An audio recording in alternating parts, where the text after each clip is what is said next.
In chapter 2, we already looked at systematic curve sketching, and we came up with a bit of a menu of things that we could work through. Now, a menu went down as far as this because we hadn't yet really investigated how we could use the derivatives, the first and the second one, to help us with our graphing. But now we've seen how that they can help us with our graphing, we can really add this to our menu of things that we can do to help us graph a difficult function.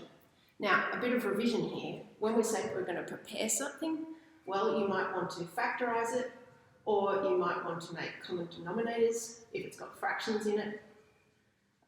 Looking for the domain, you're mostly looking for what x can and can't be. So looking out really for what x can't be, that's finding your vertical asymptotes, isn't it? Looking for symmetry. Now, if f of x is equal to f of minus x, then that tells you it's even. And if f of minus x is minus f of x, that tells you it's odd. Now, sometimes you can just glance at the function and sort of work these things out. Seeing things that have been squared often reminds you that it won't matter if the x is positive or negative. So we end up with some little clues to do these steps quite quickly sometimes. Other times we want to just throw a bit of effort in there. Intercepts, we need x-intercepts and y-intercepts. So obviously we need to let y equal 0 to find these, and we need to let x equal 0 to find those.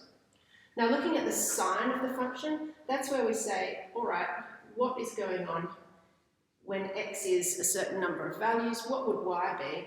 And is y positive or negative? Because that tells you where it sits in space, above or below the x-axis.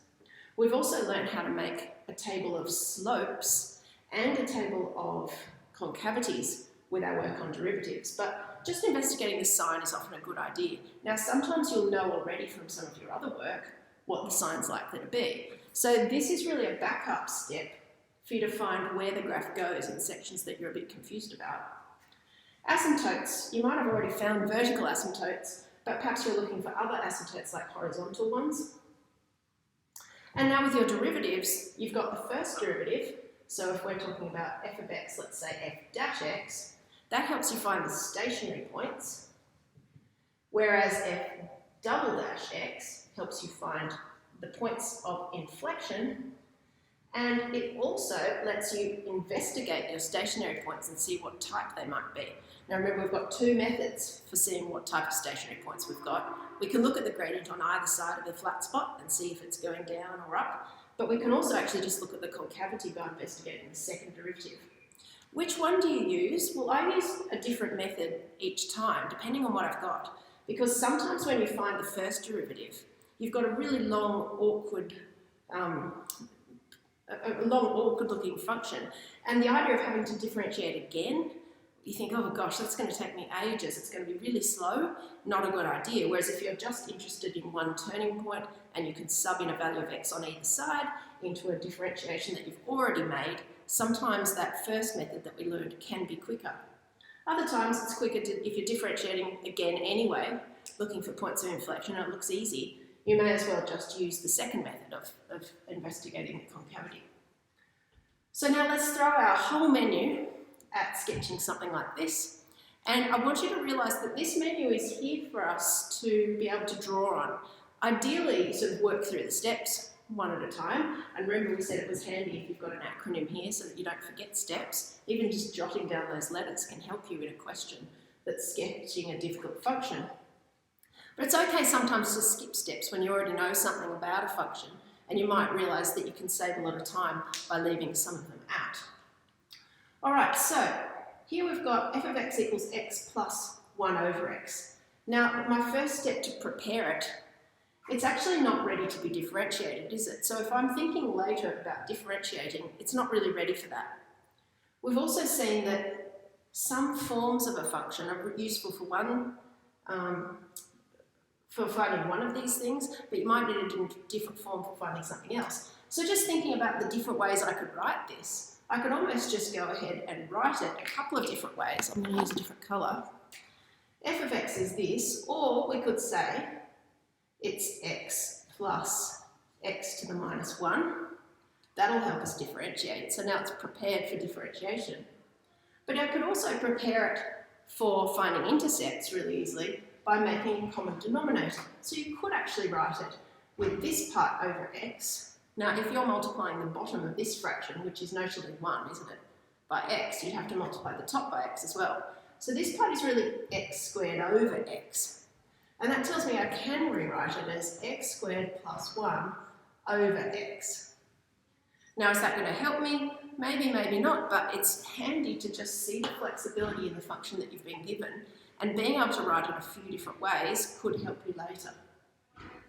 All right, let's go ahead and look for the domain now. So we're thinking about values of x that can't exist. Now, I've got a fraction here, and the bottom of a fraction can't be 0. So straight away, I'm thinking x can't be 0. Now, if you want to get your sketch going straight away, you can do that. If x can't be 0, then I've got an asymptote here. And putting down everything that you've found straight away onto your graph is quite helpful because it reminds you what you've already done. It makes you feel like you're making progress.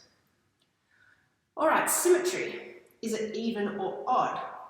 Well, I can see that it's not going to be even because if I sub a negative number in here, I'm going to have a negative plus another negative. I'm going to end up with a negative answer. It's not going to be the same answer as if I put the positive version of that, so it's not going to be even.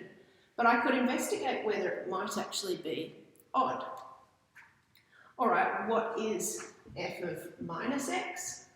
Well, subbing minus x in here, I've got minus x, and this would be minus 1 over x, because I'm thinking I've got minus x down the bottom, and so that just gives me a big negative out the front. Whereas the negative version of f of x, that just puts a negative out the front of the whole thing. That would be minus, and then all of this in brackets.